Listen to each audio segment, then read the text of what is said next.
Three, two, one, and we are recording. Guest has to reschedule, so it's just me and you, just me and you, the listener, with a completely unplanned solo rant. But I suppose this is the purest type of solo rant, the most unplannedest of soloist rants. I have truly no topic, and like every solo rant, a truly terrifying solo rant, you don't edit it either. Not that I ever edit any podcast, but I can't look up a topic real quick. I can't brainstorm. Well, I am going to brainstorm, but it's tricky because you have to brainstorm while you're filling the dead air. So you have to constantly be making noise, or some people call it talking, all the while thinking of a topic in your head. It's a lot like rapping. Not that I'm a rapper, but if you ever just try to make up a song on the go, you have to be saying the words while you're thinking of the next sentence to make it rhyme. So, for instance, I don't have the time and I'm trying to do this, but I have to make noise. I can't be a mime. That's about all I got. So, solo rant. Don't know how we're going to do this, but I suppose we have to do this.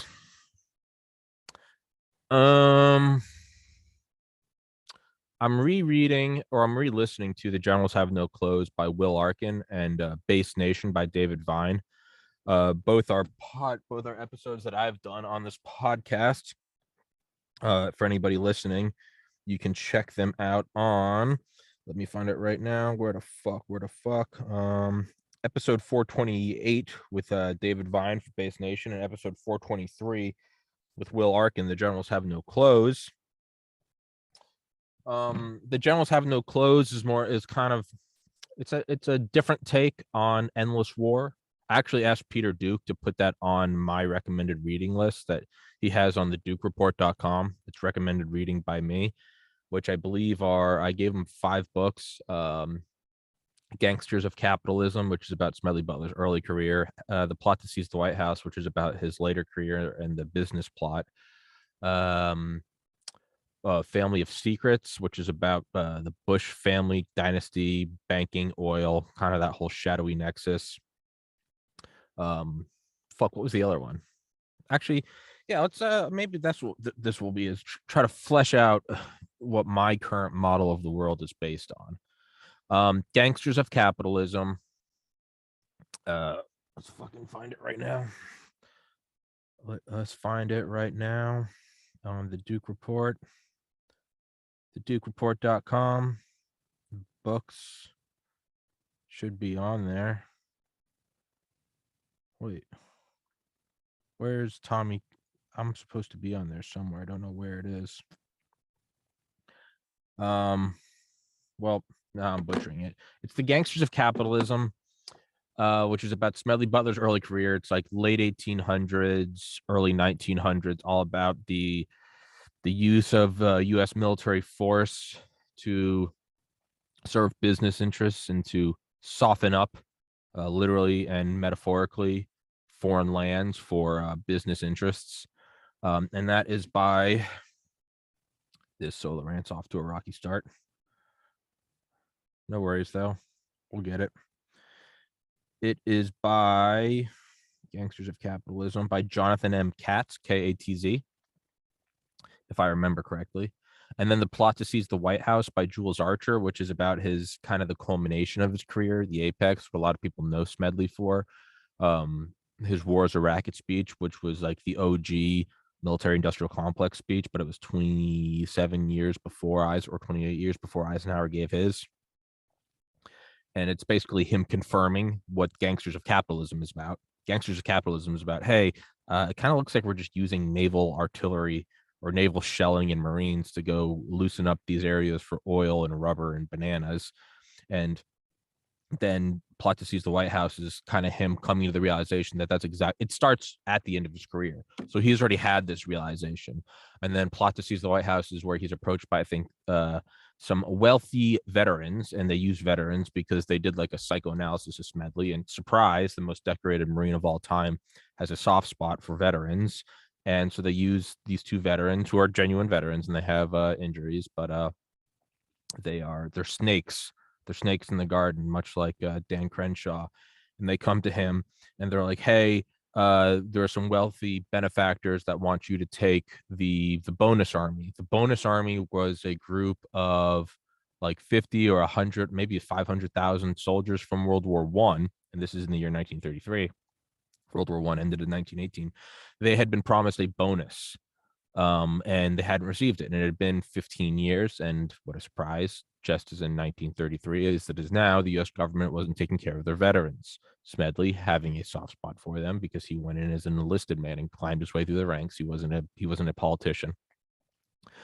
Was upset as well. And the bonus army had congregated, I think, on the National Mall, I think. And they had tents. They were just kind of all gathered there. And they wanted their money, and Congress wasn't giving it to them. And who was the president then? Was it Herbert Hoover? They were like, hey, get out. And Smedley went and talked with them, and he sympathized with them, but he told them, he was like, don't get violent or you will lose the sympathy of the nation. And I don't remember if it's before or after, but so these two Marines came to him at another time. This not when he was giving the speech at the mall, the National Mall, but he was at his home and he was approached by these guys, and they were like, hey, like, would you like to go? I'm getting the timeline messed up. Would you like to go speak to the bonus army again? And it starts to and he's like, well, I don't know if I can get up there. And he's like, oh, we'll bring you up there on like a private train car, and anybody you need, any assistance or anything, we'll bring you up there, stay at a hotel, all the meals you need, come right back. And the cost was like $10,000 or $50,000. And this was in 1933. So that's big dick money. Smedley, being the genius that he is, instantly smelled something was up. And instead of saying, fuck y'all, I can see through your bullshit, he was like, oh, sure, this sounds cool. Immediately from the get-go, he was like, something's up, but I'm going to sniff it out and see what it is. So these guys are talking to him, and along the lines, it comes out that they want him to go lead the bonus army. What do they want him to lead on? Well, they want him to lead the bonus army to overthrow the White House. It's called the business plot, capital B, capital P. Want to remove FDR because he was frail and old and sick. And Smedley would basically take over the country. He would become the king of America, more like the secretary of America. They want to basically remove the president and put Smedley in as a figurehead. And then some other powers were going to be controlled behind him. Now, these powers were the powers that Smedley was suspecting, that he knew it wasn't just two Marines coming up to him with some cash, which they didn't say it was just us. They came to him and said, we have wealthy benefactors. It all fleshes out to eventually, yes, they wanted there to be a coup.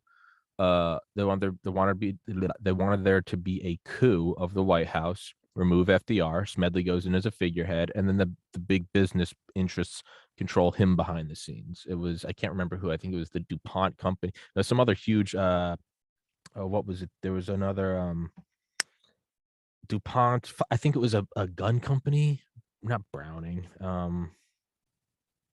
Oh, what the fuck is the name of? I can't remember. Some huge corporations of the day. And Smedley sniffed it out.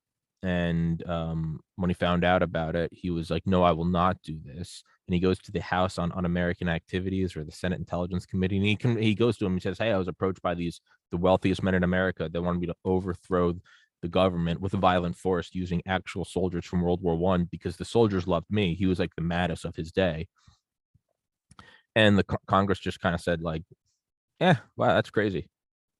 They just didn't address it. So the framework of all of that is, and starting in like the 1880, I really gotta pee. So I'll be right back. Look up those two books, The Gangsters of Capitalism and The Plot to Seize the White House.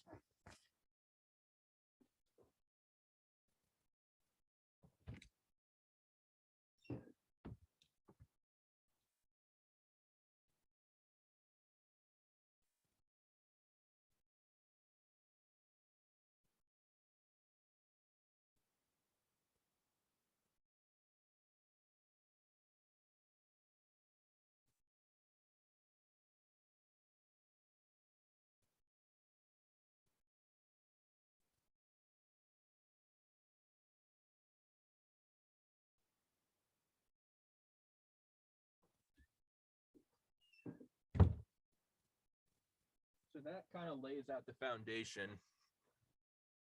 of like the beginning. And I'm learning American history in depth in reverse.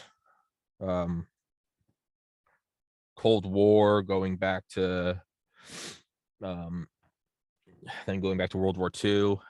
And right now I'm kind of dipping into pre-World War II, World War One, and I'm just starting to flirt with like pre-World War One. So I'm actually learning it in depth backwards. I mean, I know the general. There's the American Revolution. George Washington chopped down an apple tree. 100 years later, Abe Lincoln freed the slaves. And then we did World War One and World War II. Dropped an A bomb, fought the Soviets, Yankees, 9/11. Now we're here. Like I know that version. So, um, don't turn that fucking thing off. So, so that's kind of like, but well, so for now though, we'll just say that that's like my current model of the world. We'll say starts late 1800s. Now, in retrospect, I think Smedley was pretty. He was kind of concerned that the USS Maine was a false flag to get us involved. And a lot of the early propaganda, you can see that him in his letters home. Whereas now the propaganda is more that there's an evil outside force. Actually, you can see the similarities because his whole thing was like, I want to go to Cuba or I want to go to South America and like free the savages and bring in democracy, which you can see with Iraq. But you see that sort of coming of age. This guy that goes in, and he was wealthy, by the way. He wasn't poor. His dad was friends with I think like Teddy or something, Teddy Roosevelt. But he did go through the ranks from the bottom to the top. He got sick several times. He was awarded 2 medals of honor. I mean, he got both of them while he was alive. Whole bunch of crazy shit. But he started to get jaded towards the end of his career, realizing that he was just a muscle man. And we can see his War is a Racket. Is that worth going through right now? His speech, maybe not the whole thing. It's the whole thing. I know it might be good to read. Yeah, it'll take a minute. So this is his 1933 speech. War is a racket. A racket is best described, I believe, as something that is not what it seems to be to the majority of people. Only a small inside group knows what it is about. It is conducted for the benefits of the very few at the expense of the masses. I believe in adequate defense. I believe in adequate defenses of the coastline and nothing else. If a nation comes over here to fight, then we will fight. The trouble with America is that when the dollar only earns 6% over there, then it gets restless and goes overseas to get 100%. And the flag follows the dollar and the soldiers follow the flag. I wouldn't go to war again, as I have done to protect some lousy investment of the bankers. There are only 2 things we should fight for. One is the defense of our homes, and the other is the Bill of Rights. War for any other reason is simply a racket. There isn't a trick in the racketeering bag that the military gang is blind to. It has its fingermen to point out its enemies, its muscle men to destroy the enemies, its brain men to plan war preparations, and a big boss super-nationalistic capitalism. It may seem odd for me, a military man, to adopt such a comparison. Truthfulness compels me to. I spent 33 years and 4 months in active military service as a member of this country's most agile military force, the Marine Corps. I served in all commissioned ranks from second lieutenant to major general, and during that period, I spent most of my time being a high-class muscle man for big business, for Wall Street, and for the bankers. In short, I was a racketeer, a gangster for capitalism. I suspected I was part of a racket at the time. I suspected I was just part of a racket at the time. Now I am sure of it. Like all the members of the military profession, I never had a thought of my own until I left the service. My mental faculties remained in suspended animation while I obeyed the orders of higher ups. This is typical with everyone in the military service. I helped to make Mexico, especially Tampico, safe for American oil interests in 1914. I helped make Haiti and Cuba a decent place for the National City Bank boys to collect revenues in. I helped in the raping of half a dozen Central American republics for the benefits of Wall Street. The record of racketeering is long. I helped purify Nicaragua for the International Banking House of Brown Brothers in 1909 to 1912. I brought light to the Dominican Republic for American sugar interests in 1916. In China, I helped to see it that Standard Oil went on its way unmolested. During those years, I had, as the boys in the back room would say, a swell racket. Looking back on it, I feel that I could have given Al Capone a few hints. The best he could do was operate his racket in 3 districts. I operated on 3 continents. Smedley, mic drop. So the point of these first 2 books is, for me, it's the earliest, and I'll have to do another episode, right? Because for a while, I think my earliest understanding of the military industrial complex was Eisenhower, and then learn about war as a racket. And then now over the last year, I've learned that it kind of goes back not just from 33, but to like 1880-ish, 90-ish. I would imagine that in the future, I'll have to do another episode as the clocks wind back further. So that's like my foundation right now for my current model on America. Big business, big banking. It is the use through physical force, the extraction of resources from around the world, and or the subjugation of a disproportionate amount of the world under us. After Smedley, nothing really happens. FDR, FDR has a letter. I don't remember what it might have been, Gangsters of Capitalism, but it's written in. FDR is writing a letter saying to one of, I forget who, but he's saying, you and I both know that this country serves business and banking interests and has for a long time. And that he's writing that in the 30s. Kind of skip all the way through there up to World War II. Now, leading up to World War II is the third book on my recommended list for people. So the first being Gangsters of Capitalism by, where the fuck did it go? Gangsters of Capitalism by Jonathan M. Katz, and Plot to Seize the White House by Jules Archer, which really, those two could be one book. Gangsters of Capitalism would be part 1, and Plot to Seize the White House would be part 2. After that, in order, I would say Tomorrow the World by Stephen Wertheim, Wertheim. And that is about how even before we got into World War II, we were already, because I had this model in my mind that FDR's War Powers Act or massive armies, Eisenhower controlling it, we go take over the world, and then we've sort of got this momentum, right? It's, you just want to fight, you knocked him out, and your adrenaline's going, and you're bleeding, and then Rogan comes up to you, he's like, you're the new champion, and your eyes are dilated, you're not hearing anything, you're just still in like just like the survival mode.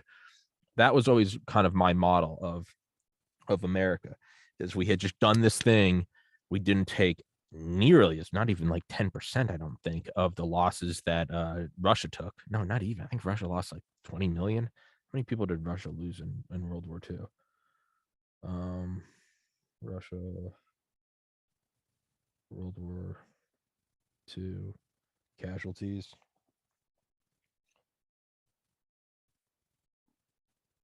6,750,000. 10% of that would be 600,000. Yeah, we lost 400,000. So not even 10% of Russian losses. So we had this just overwhelming. It's not that we like barely crawled across the finish line, not to make light of the 400,000 deaths, but we had 16 million men overseas. So that's 1/10, 1/40th. So 1 out of every 40 men died. So it wasn't even that we barely got across the finish line. We had finished, and we're standing over the body, and all this power.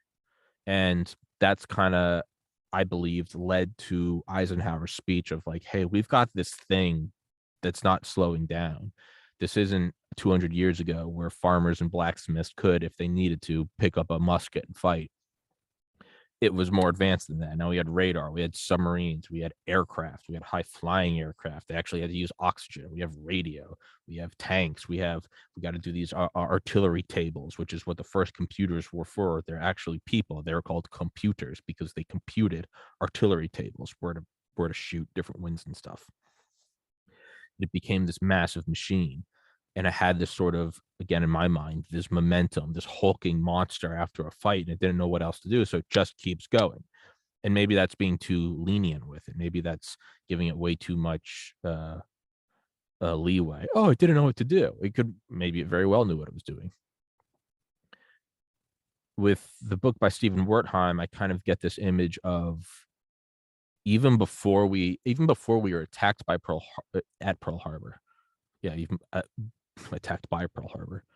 even before we were attacked at Pearl Harbor, you see these machinations of like a DC kind of industrial military intelligence, academic, scientific thing looking at the world and really just kind of looking at it almost like we are going to be post World War II America, like whatever name that is, superpower. They were looking at it as like we're going to be a super. Before we were even attacked, we were looking at it like, you know, maybe Germany takes over all of Europe and we just control this hemisphere. Maybe we control this quarter or this half of a hemisphere, so like a quarter sphere. Can Britain fight? When they sent over Wild Bill Donovan, who became the first head of the OSS, the precursor to the CIA, he went over and he was basically tasked to see if Britain was worth saving, if we should help him. What Britain didn't know is that he was actually going over there to see if they even wanted to fight. So his whole logic was the whole Lend-Lease thing was predicated upon if Britain said, we can't do this, we need you, we weren't going to give him any aid. And that I could be misquoting it, but we weren't going to give him any aid. Now, I think I'm like 50% sure that's what the line was. But the idea was because if Britain doesn't have the will to fight, then they're not worth saving, which is pretty fucking based. But what Donovan got from was Britain's going to fight to the last man, woman, and child. They know they can't win without America, but if America doesn't come to help, they're fucking going down fighting. And so we looked at it as like, they have the will to fight. Let's help them out.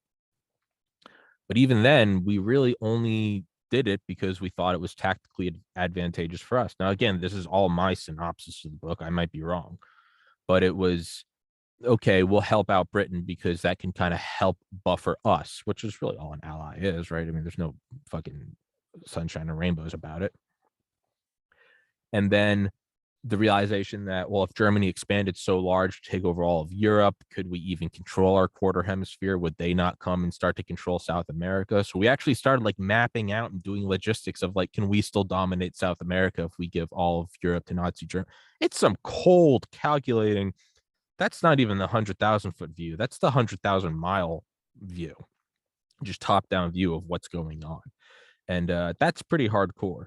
And well, eventually turned out that we'll go fight with Great Britain. And then we get spanked by at Pearl Harbor, and we're like, all right, like, you know, Leroy Jenkins, let's do this. World War II plays out. But before all of that, we were still planning for this post-World War II America, even before we were attacked, even before Lend-Lease with the UK. We were like, how can we control? And the conclusion was is that we're going to be one of the powers. And then once we started giving money to Great Britain, and again, this is my synopsis of it, this isn't infallible, but this is what I got from it, we started to realize like, oh, we have a chance to win this thing. And again, before we were even attacked. But once we started giving money to the UK, we were like, oh, we have a chance to win this thing. Britain's going to be like really injured after this. They're going to be that really hurt fighter. We're going to be strong. We could start seizing up land around the world for a post-World War II American empire. This is all before we were even attacked at Pearl Harbor. And it was kind of back to that Smedley age. They're like, you know, we can't have these savages running the world. America needs there. We need us around the world to control shipping lanes, to control the extraction of resources, to buffer other nations, to contain nations. We told Britain, hey, we'll give you all this fucking cash. You got to give us 99-year leases on all your British Empire, the Royal Empire. The sun never sets on the British Empire. All your all the timeshares the fucking royal family's been enjoying for the last couple centuries. Give me that. And that's what we did. We took it. And we still have them. I guess we'll still have them until 2039. Spoiler alert, we're not going to give them back.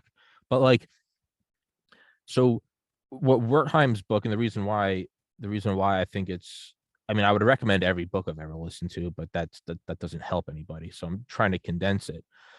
The reason why I think this one is important is because, again, just like Smedley Butler shifted my view from, oh, the military industrial complex goes back 28 years before Eisenhower. And then you read Gangsters of Capitalism, and you go, oh, and then it goes back 40 years before he gives that speech. So you're learning about, what was it, like the Chronicles of Narnia? I remember reading that book in middle school. That line, like deep magic from the beginning of time, and then there's deeper magic from before the beginning of time or something. You kind of keep learning this, like this older and older backstory. I think it was like with Halo too. There's Halo, and then there's the Forerunners, and there's something before that, and then there's something before that. You learn like the older, the elder, and the eldest kingdoms. So whereas Plot to Seize the White House was like, oh, Eisenhower kind of was just, he was no, he wasn't. But Eisenhower this wasn't even new. This was 28 years old at that point, because Eisenhower gave that speech on January 17th, 1961, whereas Smedley gave that speech in 1933. Gangsters of Capitalism. You then go, oh, and this speech it didn't just come about in 1933. Just like Eisenhower didn't just give this speech in 61, right? I mean, he was the 5-star general, the supreme Allied commander, or the supreme commander of Allied forces. You realize that Smedley's 1933 speech, surprise, didn't come out of nowhere. It came from decades of service, and the culmination being that war is a racket speech. So the importance of Tomorrow the World by Stephen Wertheim is, again, it shifts my mindset or my model of America as the hulking fighter that doesn't know what else to do. It sprints to the finish line. Like when you see Usain Bolt sprint to the finish line, it takes a little bit to slow down. It shifts to the realization that, oh, it wasn't that we sprinted past the finish line with the nuking of Hiroshima and Nagasaki and then had to slow down and didn't know how. You start to realize it was never about slowing down at the finish line of the 100-meter sprint, that we were actually looking at it as a 400-meter sprint or a 1,600-meter or a marathon.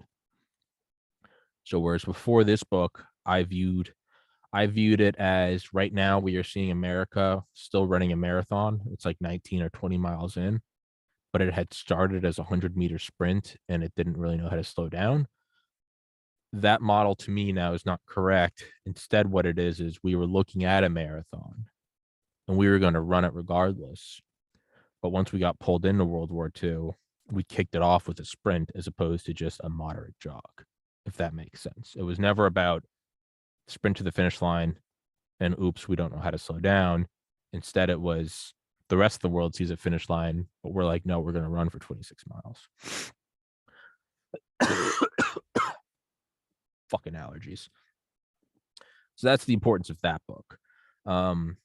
Shifting the outlook, the mindset. It's like saying Elon Musk got lucky. He just kept making money or something. But if you go back and actually read like interviews from him way back in the day, when he sold Zip2, when he sold PayPal, his intention was never to stop. I mean, you can actually see like video interviews with him. I think he bought like a DeLorean or something. And he's like, yeah, I could just go buy an island. Like he kept hitting these milestones where he's like, now I can buy a Lamborghini. Now I can buy a mansion. Now I could buy a whole landmass. Now I could go buy like a huge piece of land. Now I could go buy my own island. He kept hitting these points where if he wanted to, he could have kind of just cashed in the chips and gone and done whatever he wanted, just hookers and cocaine on a tropical island. But he kept, I think in his words, he's quoted in Space Barons by Christian Davenport as saying he kept taking his chips to the next highest table, where the buy-in was $5, $10, $100, $1,000, $10,000, $1 million, $10 million. He just kept buying in and buying in and buying in and risking it all. I mean, SpaceX was founded like 20 years ago, just the other day. And for future listeners, today's Tuesday, May 10th, 2022. He kept moving on up.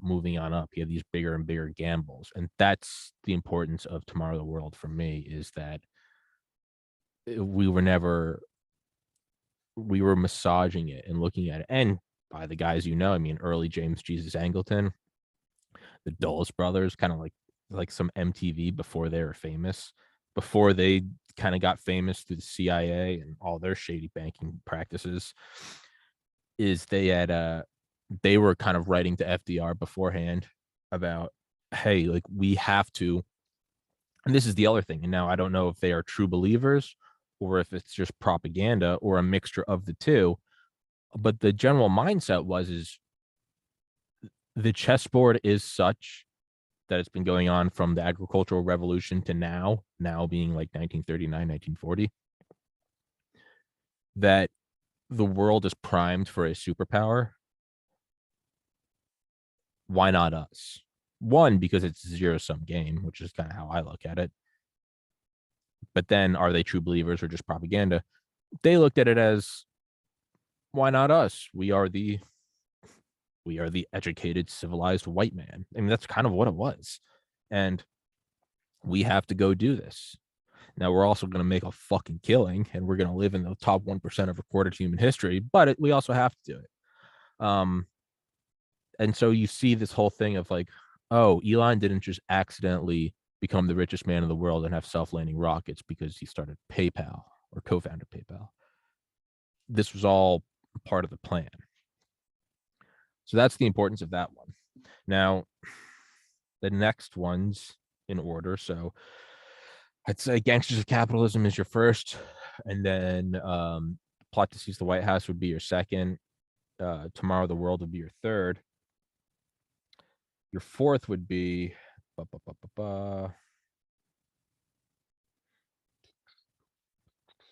is it?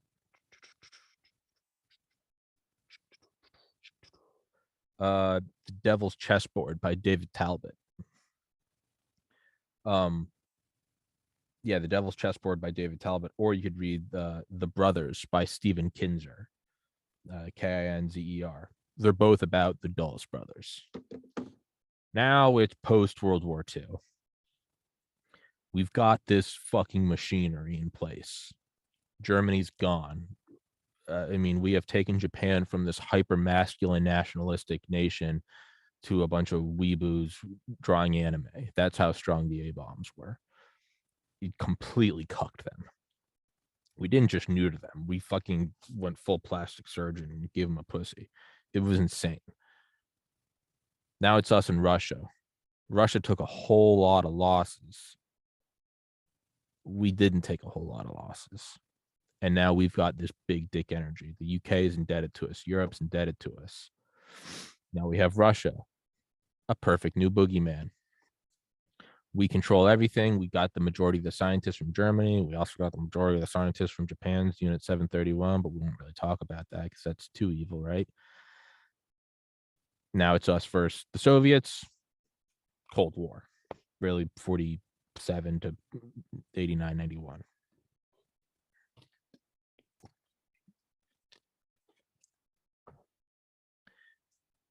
And now it's kind of just fleshed out. You have the whole Cold War and everything around that. But then you also have the whole, so the Devil's Chessboard is, again, from my synopsis, is using the State Department, the CIA, and the military as sort of a massive corporation hidden behind the flag. Now, maybe I'm a true believer, I do tend to believe that it probably was for the best. I think communism has killed more. No, I know communism's killed more people than any other political strategy or ideology in human history. I mean, the Nazis killed 6 million Jews and then 6 million other Sinti, Roma, homosexuals, gypsies. The communists killed 100 million. Doesn't even, again, why Hitler is, or why Stalin is not mentioned in the same breath as Hitler or as often is, to me, absurd. Whatever. I do think it was good. I do think there's a reason why people still flee to the United States from communist nations, some of which are close friends of mine. Shout out Ivan, shout out Prince. That being said, there was a lot of fuckery. We also, zero-sum game, bent the will of the world, using the State Department, the CIA, and the military as sort of a clearinghouse, sort of a classified sharing of business leads between banking, oil, minerals, so on, which later in the 90s kind of reformed as just exporting our manufacturing base and taking advantage of low wages around the world for labor. But the Devil's Chessboard is, yes, there's a lot of fighting communism. And again, whether the Dulles brothers believed that it was just fighting communism or whether they believed that hey, we're doing it under the guise of fighting communism, but we're just making cash money, y'all. I think it was both, actually. I think that I don't think that they were just sucking up or just drinking the Kool-Aid. I also don't think that they were primarily mustache twirling demons. I think they were mustache twirling demons that thought that they were not twirling their mustaches, but instead scrubbing their halos. I think that's just what it was. Granted, we only have interviews with them. We only have their own writings. You never know what they actually believe. They could have been fucking lying. What a surprise if the CIA guys weren't being honest. So that's just kind of like the, and I know I'm glossing over that one, and it's because I have only read it once, whereas all the other ones I've read several times. So my synopsis is a little shaky on that. But it's sort of the other side of the Cold War. We know all about the proxy wars. We all know all about containment. We know about domino theory, the push for technology, the space race, all that good stuff. But then we also see all the cash that was being made on the other side. You kind of see what Eisenhower was warning about, what Smedley was warning about, this beast that was forming in the background, right? Who knows? Maybe that beast, maybe you can't not have that beast. You know, power corrupts, absolute power corrupts absolutely. I don't know. Would that beast not exist if communism took over? I think it would. It would just be called communism. I have no fucking idea. So that's the devil's chessboard. And it really is that. It's the devil's chessboard. It's just moving things around for the continual growth of our nation at the expense of everyone else. The logic being we're fighting communism, and or we're just making a lot of money, and or it's a zero-sum game. It doesn't even matter if we're evil. The reality is that we are all just hairless monkeys, and it's me or you. I don't know. It's me or you. There's one lifeboat. There's one life jacket. We're on the Titanic. It's me or you. It's just what it is.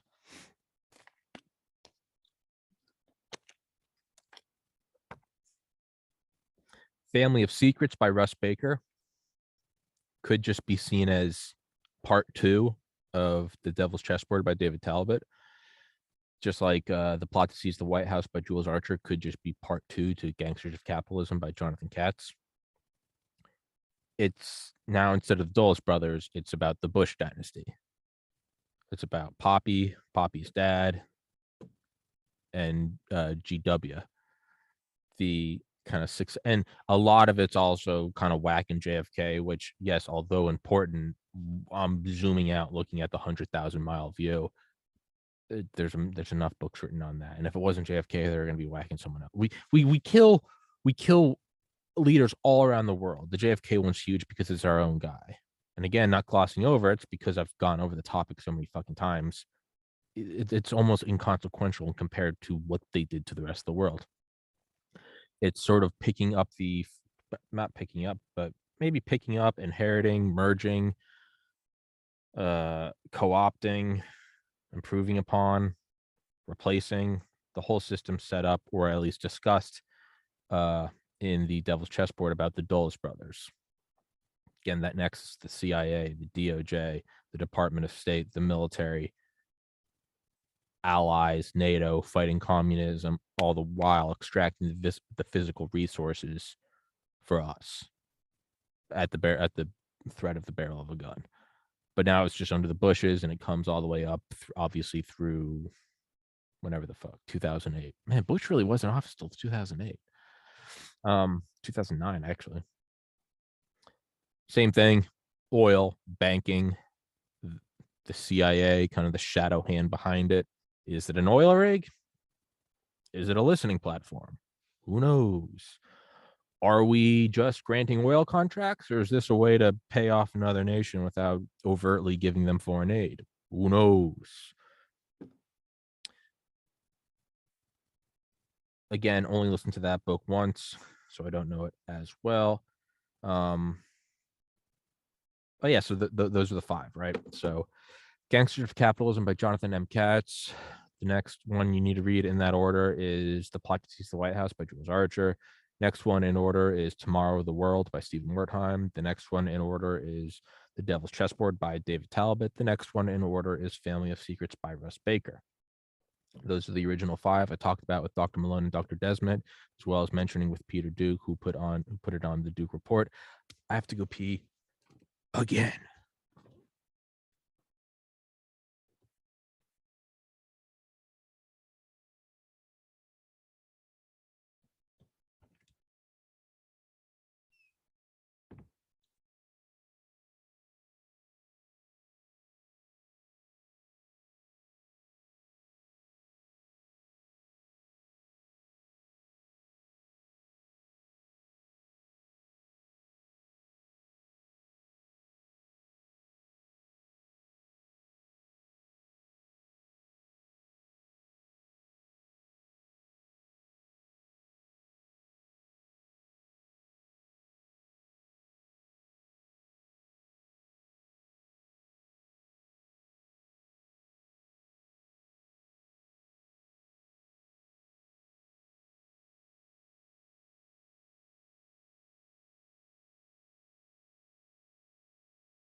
So those 5 are a very good starter.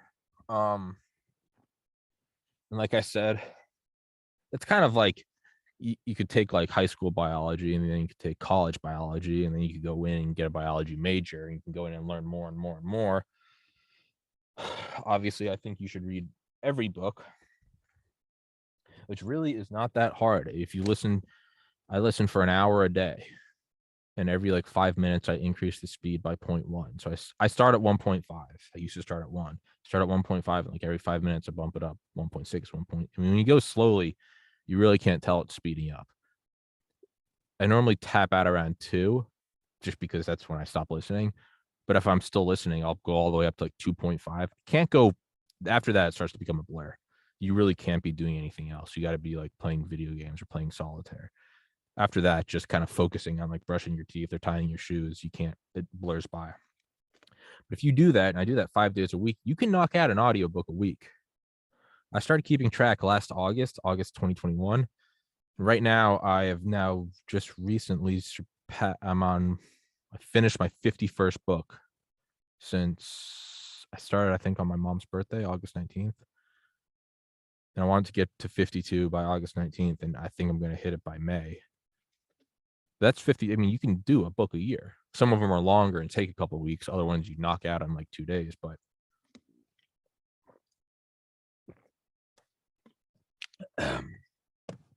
so that being said, the next 2 I'm adding are not, I don't think they should be viewed as like, if you want to go more in depth. I think that they should be part of the core curricula of my whatever the fuck it is I'm talking about. I thought there's a class, but fuck it, yeah, there is. There are 2 more, and these are the guys I've interviewed. David Vine, writing Base Nation, and The Generals Have No Clothes by Will Arkin. The Generals Have No Clothes by Will Arkin should definitely be the last one chronologically. David Vine, I think, should maybe be the second to last one. It's hard to. So whereas all the ones I laid out before, they are in chronological order. There is overlapping, but I mean, it's still, there's a chronology. David Vines is sort of like,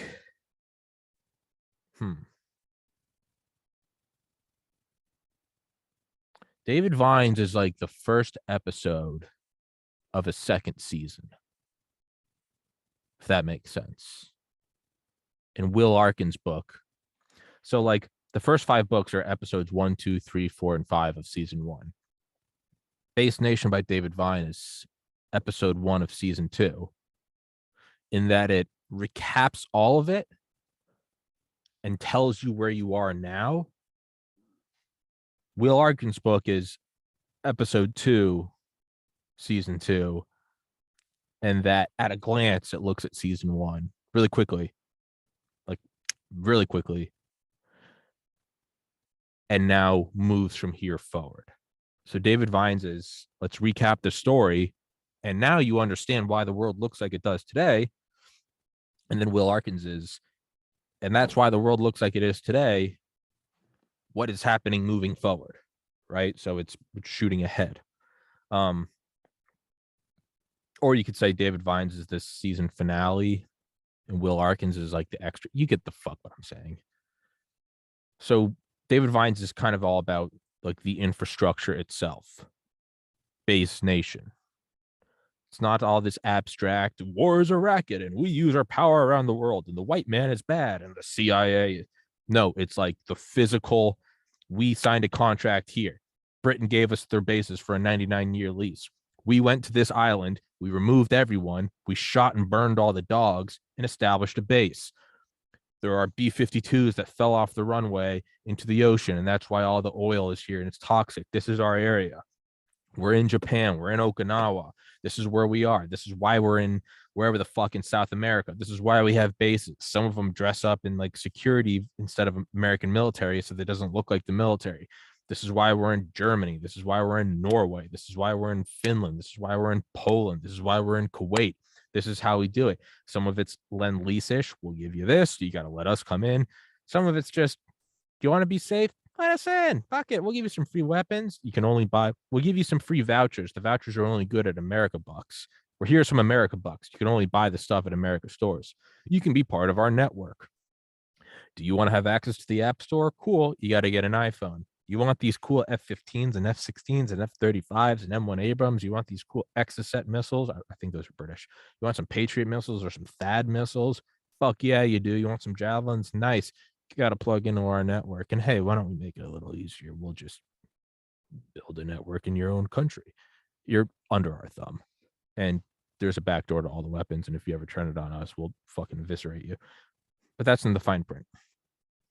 So that's David Vine's book. And it's a very, very critical look. It's not at all I think he's a professor at Georgetown. Very liberal guy, very critical of it. But I will say he's critical across the board. He really isn't. I only discovered him last year. And it was still very critical of Trump. And at first it kind of just seemed like Orange Man bad. Go follow his Twitter. He is as claws out on Biden, which I respect. He's probably more impartial than I am, or impartial. I don't know. So it's about the physical setting up. And it's interesting. I mean, again, he takes a very critical look at it. Me, with the American flag behind me, I think it's cool. I also just like the logistics. I think it's fascinating. I also like the planning of it and how it's all so neat and tucked in and streamlined. It kind of is like McDonald's. It's actually really weird how like franchised American bases are. Like there's a way to cook the patties. There's a way to put on the lettuce. You wrap it in this way. You do the soft serve this way. Man, you know, the sign, you use the yellow arches, you have the red seats, whatever. It is weird how like mass produced and franchised it is. But it's still fascinating. So that kind of lays out all around it and really how, I mean, the beast is just out of control. Again, his is a critical look. I tend to have although I am a true believer in American exceptionalism, I also think there's a very cold reality that it's a zero-sum world. It's just what it is. Like, it's just what it is. Like after college, like after my brother died and I tried psychedelics and I was like, oh, life can be fun and loving and peaceful. And I stopped working out. I stopped like every day trying to improve myself. And I always just figured like it would somehow work out. And finally, like the cold, hard reality hit. It was like, I don't have any money. I'm broke. I'm addicted to drugs. I hate myself and I want to die. And I have no mental capacity to hold down even a delivery job because I'm so depressed. You got to move home to mom and dad's, where I physically am provided a bed and food and healthcare. That really changed my view of the world. I was like, oh, things don't just work out. You have this idea of like, oh, we'll handle it. We'll figure it out. No, eventually, like the rubber hits the road. Like eventually the credit card doesn't swipe anymore. eventually physical reality kicks in. Do you have shelter? Do you have running water? Do you have operable sewage, a place to piss and shit? Can you brush your teeth? Does the door lock? Do you have food and water? So from that again, that really kind of jaded me. So even if we're not American exceptionalism, I think the brutal truth is I'm just on this team. I do genuinely believe it's the best one for all of its flaws, which are many, which all the books have laid out are really nothing but the listing of flaws. At the end of all of it, despite listing all of these flaws, which really is what this entire solo rant is, I still think it's the least worst option, both presently available and through all of human history. But enough of that aside. The Generals Have No Clothes by Will Arkin is so Base Nation by David Vine is so for the first 5 books it's all these kind of abstract things. It's finances, it's intelligence, it's declaration, domino theory, we cannot have them on a missile gap, but it's all this sort of ethereal, it's all words and ones and zeros. Base Nation is, where are we laying the asphalt? Where are the concrete slabs going? What about the copper wiring? Like it's the notion that this is my property, you can't come on it, versus I'm putting up a brick wall with concertina wire around the top and I'm inside with a shotgun. It's the establishment of physical reality. Dollars don't matter. You can burn them. That's it. Do you have your own food supply? Do you have your own water supply? Do you have your own antibiotics? Like, that's what Base Nation is. It's the, where are we physically located? Where are the tanks going? Where's the oil?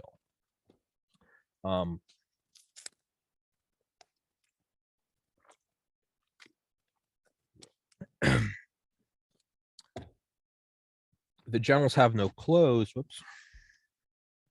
I'm really tired of this fucking microphone stand. I'll tell you what. Getting tired of you frameworks. Gator frameworks. That didn't work either. I want closer.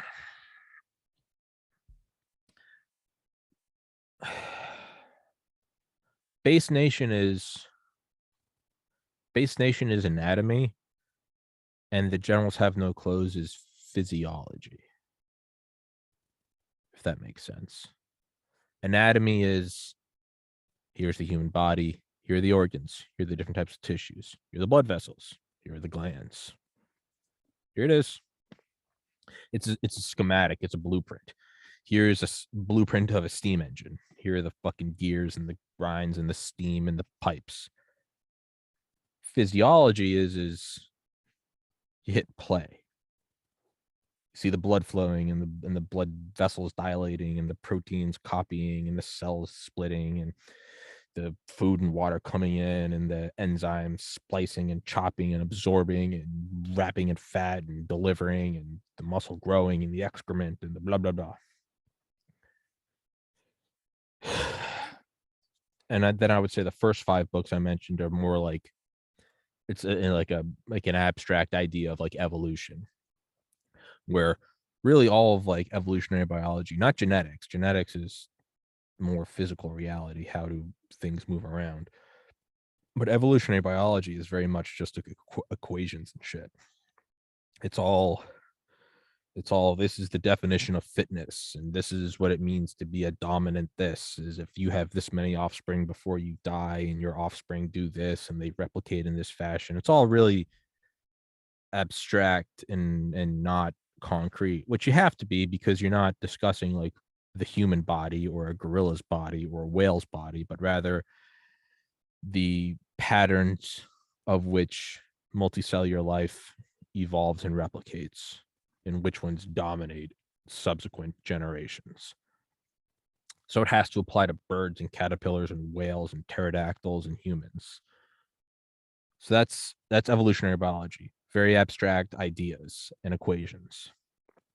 Evolutionary biology is the first 5 books I mentioned. Anatomy is we are specifically looking at humans. That's what Base Nation is. We're specifically looking at the actual infrastructure, not the whole, well, we got to fight communist. No, it's again, where are the runways? Where are the ports? Physiology is when you hit play and look at the human body and all the blood moving and the oxygen and the respiration and the electron transport chain. That's The Generals Have No Clothes by Will Arkin. That is, how does it move? It's the schematics of looking at all the gears and the pipes and the steam engine and then hitting play on the simulation and watching it chug along. That's The Generals Have No Clothes. It's how does this thing operate? It's all about like the support systems and the intel and the meshing of, it's actually almost kind of fractal. It goes right back to the start in that it's showing you how it all moves and the synthesis of information with satellites and jets and subs and radars and all this stuff and how it's moving around. Again, not really touching on the bases or anything. That's Base Nation by David Vine. The Generals Have No Clothes is how the thing moves and interacts. And by that movement and interaction, it actually kind of starts to dissolve into the ethereal. The physiology goes back to the evolutionary biology. It starts turning into alliances and well, if we have alliances, then how do we converge? And when we are converging together, what are we fighting? And if we're fighting, then we have to have doctrines and we have to have mission statements and what is our scope and our spectrum of what we do. And it goes completely back out to just this whole, we're fighting terror, we're fighting drugs, we're fighting evil. It really is this sort of like beautiful or demonic, whatever the fuck you want to call it. The system itself is interesting.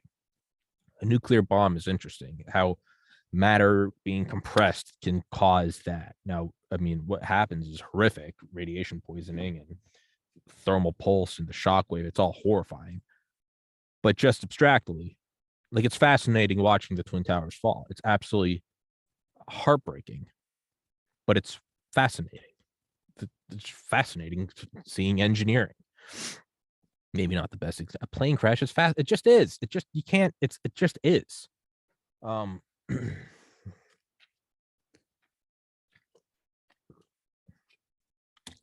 Playing Sniper Elite and shooting someone and seeing like the bullet slow down and it goes through their ribs and explode. It's it sucks in real life, but it's just fascinating as the science playing out. The matter interacting with it, or energy causing matter to interact with each other. So it is sort of like a beautiful circle.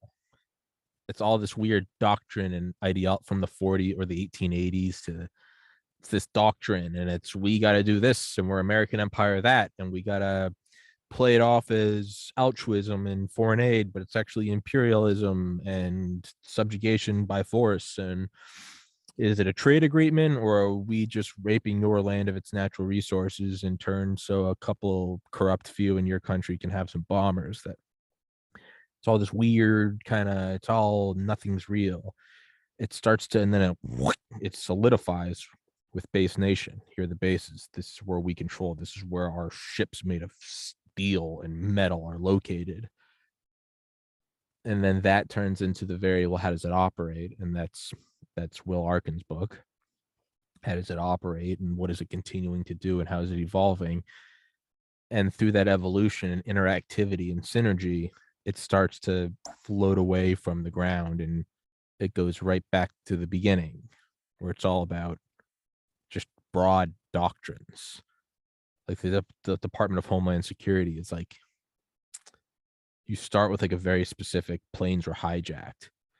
And now, well, in the writing of the book in 2020, they had more uniformed agents than 4 times more than the FBI. It controls everything. It looks after everything from like our electricity, our electric grids, our power grids, our phone systems, our communication systems, all the way to prepping for hurricanes and forest fires, to prepping for domestic and foreign terrorism, hacking of elections, of disinformation, of bots, of, and it's just like this weird, the general scope, or like the unwritten mission statement is, I think it was from one of the directors. I might be wrong on who said it, but it was to preserve the American way of life. So not even for a very listen, I need a blank check to just fight bad and make good. Well, I mean, that's just you can drain every treasury on the planet with that. It is a weird circle. And then you can imagine it probably repeats as a circle, condenses into doctrines, which condense into, and because of this doctrine, now we need a new base here. And with this new base, we're going to have men operating it and plugging into these satellites. It is just this weird fucking.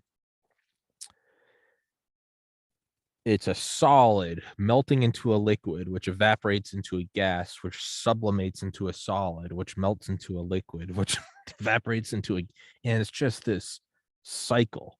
It's this military, industrial, manufacturing, intelligence, academia, surveillance, technocratic, biologically, chemically complex that's just pulsing as this weird heart. Like the blood goes all the way around and it exchanges with the oxygen and it does this and it does that. And you exhale, which causes the diaphragm and inhaling. And it's all just this.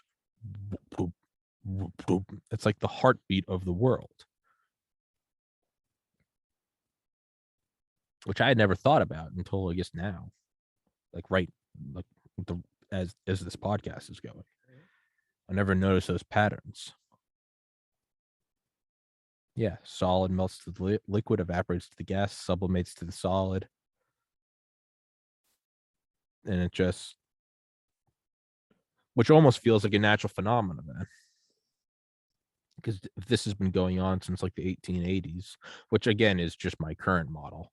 I might be coming back in a year and saying no, it didn't start to the 1930s, or I might be saying it goes back to the 1780s or to 80 AD. I don't know. Not 80, not 80D, 80, like 80 AD. So those are, I think, the 7, just understanding like where we are, I think. Like you walk into the theater halfway through the movie and you're like, what's happening? Your friend's like, this happened and this happened and this happened, this guy got killed, and basically this is it, and this is where we are now. You're like, all right, I pretty much got it. Yeah, sure. That's kind of how I feel right now. Like we're in the movie theater and you just walked in and I'm telling you what I think happened, what I believe happened. And much like a movie, we're very much just watching it. It is absurd. It's nuts. I would say those are the 7 core. Now, you could maybe dip into, I think you could add 3 more to it.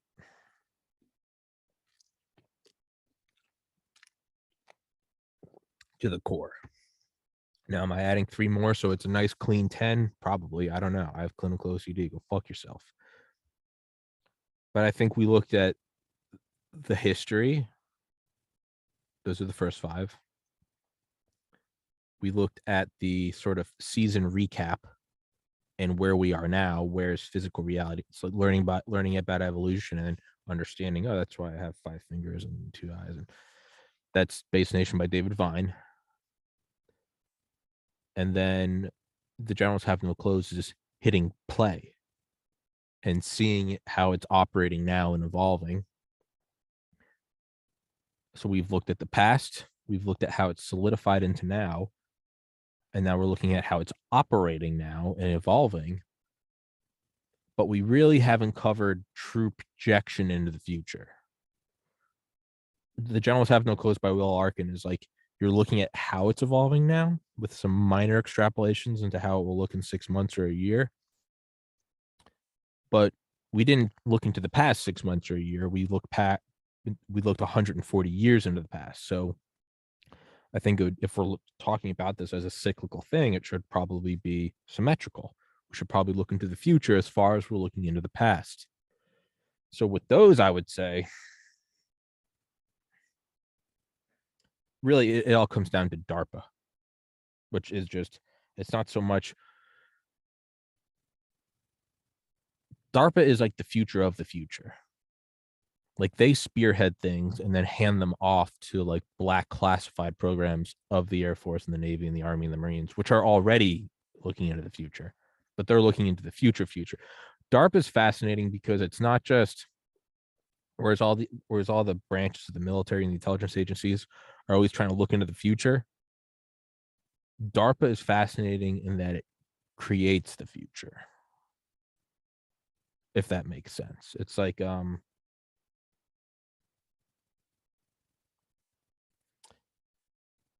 this is I'm gonna butcher this one. It's like trying to predict who's gonna win the game on Sunday. We're looking at like rosters and playbooks. Who's gonna win the football game? DARPA is saying that there's 32 football teams with 32 stadiums in 32 cities, which I think there's 32, right? No shit. But what is it really saying? What it's saying is we're playing football. It doesn't let it drift into the NBA or to the MLB or what it's saying. You're playing football. So whereas everyone else is getting lost in the game, and well, I have predictions and I have the playbook of the other team. There's an even bigger game outside of that, and it's but you're still only playing football, and we're making sure you only play football. Right? By going into space, we forced the Soviets to do the space race too. DARPA creates the future in that it says there will be laser warfare. There will be bio warfare. So every other nation can compete and some get ahead of others, but ultimately you have to play the game we're playing. It's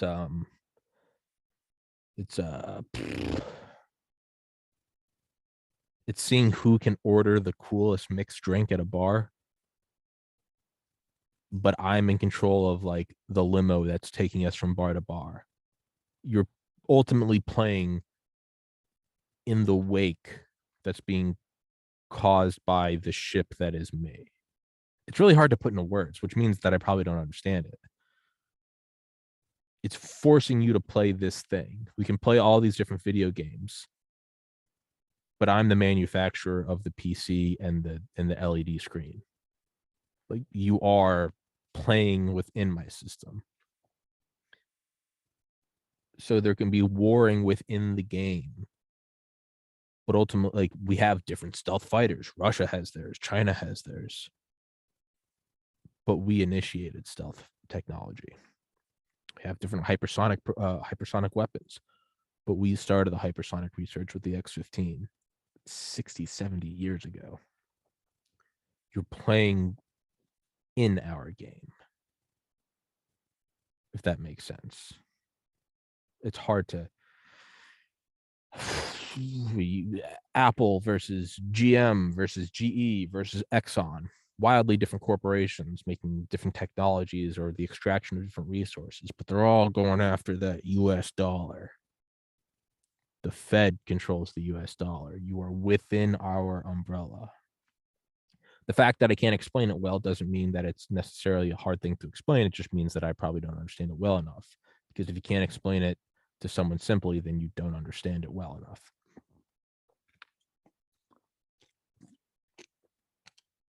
So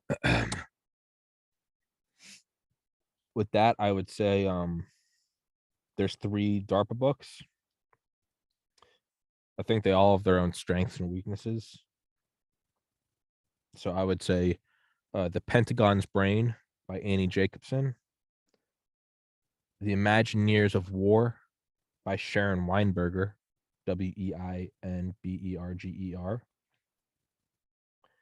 and The Department of Mad Scientists by Michael Belfiore, Belfiore. And this is all the technology. This is the looking into the future. So whereas Gangsters of Capitalism by Jonathan M. Katz The Plot to Seize the White House by Jules Archer, Tomorrow the World by Stephen Wertheim, The Devil's Chessboard by David Talbot, and Family of Secrets by Russ Baker. Those are our past to present. Base Nation by David Vine, which is our recap of how we got to where we are. The Generals Have No Clothes by Will Arkin, which is taking where we are and now showing you how it functions in real time and kind of like the immediate future. The grand future would be The Department of Mad Scientist by Michael Belfiore, Belfiore, The Imagineers of War by Sharon Weinberger, and DARPA, or The Pentagon's Brain, by Annie Jacobson. And a lot of those, they're not just about the future. They're looking into the past, but they're telling you about the history, which has been around since the 50s. It's not new. But it's actually kind of interesting because you can now go back into the 50s and look at what was the most highly classified research projects and actually see how they panned out. You can see the development of stealth technology, of hypersonics.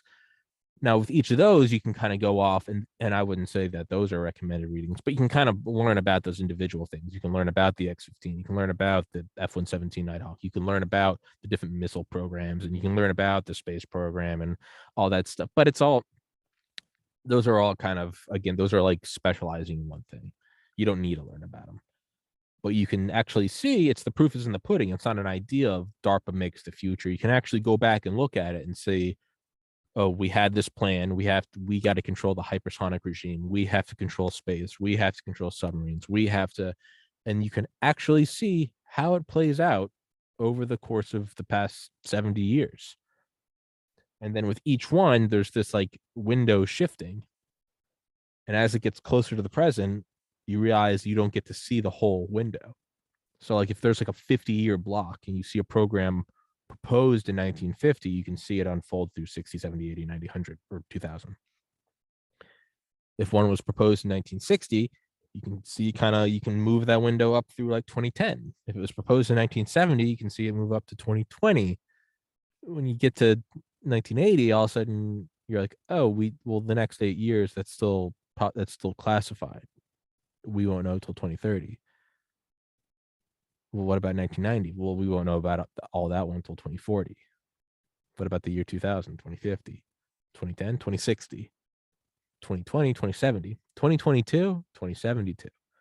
So you see this sort of shifting window, and then it goes off into this event horizon of classifications and black projects, and you're not in the need to know, and special access program. And you can only imagine what it is. But I think gives you like an accurate, at least idea of it, maybe. And as I've been saying this, I've been debating, not like saying I'm debating, I've been thinking about this. I've been debating this for the last like 3 minutes. Is putting now like another great one, Poisoner in Chief by Stephen Kinzer. That's all about MK Ultra. But again, to me, that falls under the umbrella of everything else we've talked about. That's like that's an off ramp. It's something you can go read about. The Only Plane in the Sky by Garrett Graff, about 9/11. Black Code by Ronald Deeper. The Watchers by Shane Harris. You can still kind of go in and those are all these like little side ramps. Like it's not biology 101. That's where like everyone should take that. That's going in and learning like the fine details of biology, which you don't need unless you're a bio major. But there was one I wanted to add in that I've been debating for the last couple minutes. And mind you, everything I've been talking about this entire solo rant is just like my current model of America. Really from 1880 till 50 years into the future, like 1880 till 2070, right? Or 2072, 50 years from now. This is just a little tiny, it's roughly 200 years of America. That's just my little subjective interpretation from books and declassified documents and studies and programs. That's for America. That's for a little blip of terrain in a little blip of time. This doesn't exclude the rest of human history and interaction of forces. So again, this is just my little, like, get a degree in current American operations. I have no fucking idea. I would say you would go in and you could learn about a potential 11th book would be The Creature from Jekyll Island by G. Edward Griffin. Yeah, G. Edward Griffin, which is about the Fed. But to me, it's less and less important. No, I don't think I would put that in there. It's a good one to know. I think they're all good. There are hundreds of books that I haven't mentioned that I think are good. How does the blackmail system work? The Franklin Scandal by Nick Bryant. How do these spy systems work? How do we get this information? The $1 Billion Spy by David Hoffman. It's, you go out into the early DARPA programs, Dark Sun by Richard Rhodes. You can kind of go into all of it, but again, those are all sort of off ramps and they fall under the umbrella. The Creature from Jekyll Island by G. Edward Griffin is the operation of the Fed from 1913 till now, and then it has a history going back to like the 1500s, talking about fiat currency. But as powerful as it is, I also kind of don't view it as all that powerful, because ultimately the Fed is a great tool when everyone's playing by it, but the real power comes down to realpolitik. It's planes, bombs, guns, missiles, tanks, ships, submarines, satellites, bases.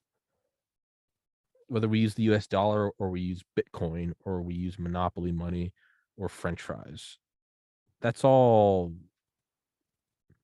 all just like credit.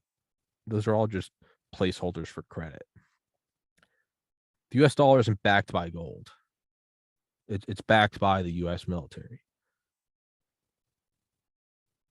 That power to extract resources from abroad and at home and subjugate other nations.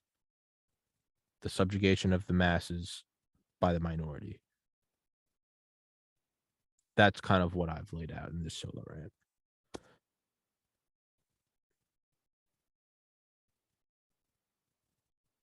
Yeah, I think that's about it. That was a good solo rant. I didn't even know I was doing one today. Sometimes I come in with a topic. Other times I don't come in with a topic, but I know I'm doing a solo rant. It's different energy. You're like, all right, let's fucking maneuver, skedaddle. Let's be loose on our feet, quick on our feet, light on our feet. I didn't even know I was doing a solo rant today. So I'm happy with that one. And now I do have another guest. I gotta wrap this bitch up. And yeah, guys, thanks for listening. I would say I'll link all the books in the description, but I really don't give a shit. If you want to read them, you'll look them up. That's much like Wild Bill Donovan said about Britain. If they don't have the will to fight, then we're not even going to help them fight. If you can't even go fucking look up the books on your own after I've named each of them and their authors 10 times each during this podcast, I can't help you and I don't want to help you. So Godspeed, read those books, knowledge is power, all that good shit.